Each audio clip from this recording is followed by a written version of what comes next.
Before we go any further in Module 5, I wanted to share two tools, one of which is, I would say, more of a theory than a tool, that might be helpful when and if you're working with teachers that are either slightly or a lot less reflective than Jenny Kritzer. I mean, I would say from the observation and from the article that Cuban wrote about the observation and their interactions with Jenny that she is obviously a very self-motivated and reflective teacher. However, the reality is that in any profession, in any walk of life, not everyone is as motivated and reflective as Jenny is. And a lot of you asked in Module 3, sort of, yeah, this is all fine and good, but how do I motivate people to participate? How do I get buy-in? How do I deal with teachers that don't know what they don't know, or they're not reflective about practice and either don't want to change or they're not aware of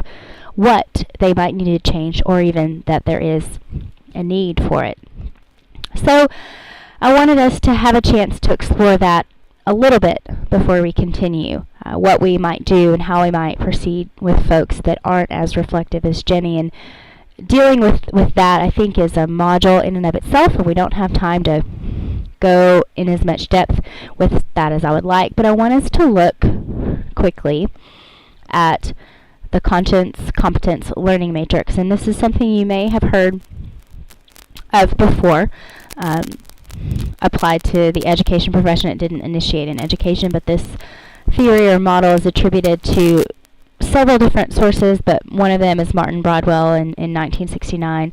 And there are two axes on this matrix. So there's the idea that you are either competent or incompetent, and the other axis deals with awareness, your consciousness of it. So you're either unconscious or conscious. So if you are, we'll start with unconsciously incompetent, which means you don't know what you don't know. So in the case of working with a teacher in an instructional engineering environment, perhaps this teacher is unaware of the fact that there are things in their practice that could be improved. Then this matrix progresses to being consciously incompetent. There are still difficulties or changes that need to be made to practice, but you are now aware of those. So you could look at that STEM P set and identify areas that you either need to improve upon or would like to improve upon. Then we move to consciously competent, meaning you're aware. Now I feel like this is sort of more where Jenny fits. You're aware that there are strengths that you have. You're also aware of those things. So maybe you're kind of in between, a 2 and a 3. And I think this is very much dependent on specific skills sometimes. You know what you know, and you know what you don't know. And then moving to unconsciously competent. So these are folks that maybe once you've been doing something for such a long time, you kind of have a hard time either putting it into words, so you have a hard time articulating how you do something well. You may have seen teachers do this before. They're so good at either everything or some particular thing, and you ask them, how in the world do you do that? And they have a hard time putting into words what it is that they do, or even they have a hard time understanding, what do you mean? How is it that I'm so good at this thing? What are you talking about? So that's the idea of unconscious competence, that you don't know what you know.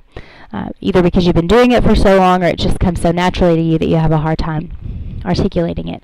So I'm going to give you a chance to read a short article from a website called Management for the Rest of Us. It kind of gives you an idea of each of these phases, what they might look like, and how you as a coach, and this article kind of focuses on you as a manager, but how you as a coach might help folks move from one stage to another, because I wanted us to just be upfront and honest about the fact that not all the people that you engage with are going to be as motivated as Jenny is, and depending upon your situation, you may or may not have the luxury of working with people that have chosen to work with you. You may be working with people that have been assigned to you.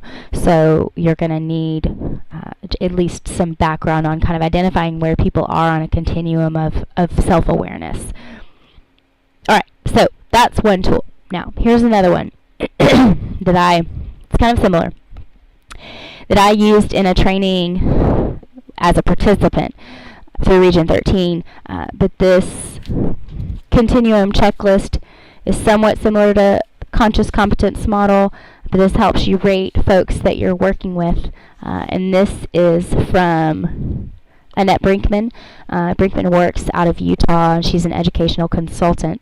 And so what you do with this is you think of a person you're currently working with, or you think of someone that you're either coaching now or getting ready to coach, and you rate them kind of yes or no. So you check each statement on this list that applies to the person you're working with, and you can see that they're broken down by club, circle, square, and triangle.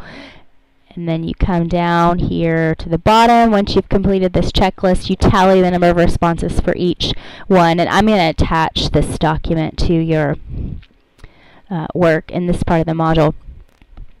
And this kind of gives you an idea based on their score with each shape, which kind of helps you determine what your role should be. So in some cases, if you're working with someone that's pretty unresponsive to your feedback, or pretty unresponsive to the idea of change, perhaps it's best that you mosey on down the road to someone else who is more willing to change, who's more willing to be receptive to ideas and feedback. So this continuum checklist also is I think a tool that you could use if you're having difficulty coaching someone, if you're having difficulty deciding who to work with, if you have a lot of people that you're either assigned to work with or being charged to work with.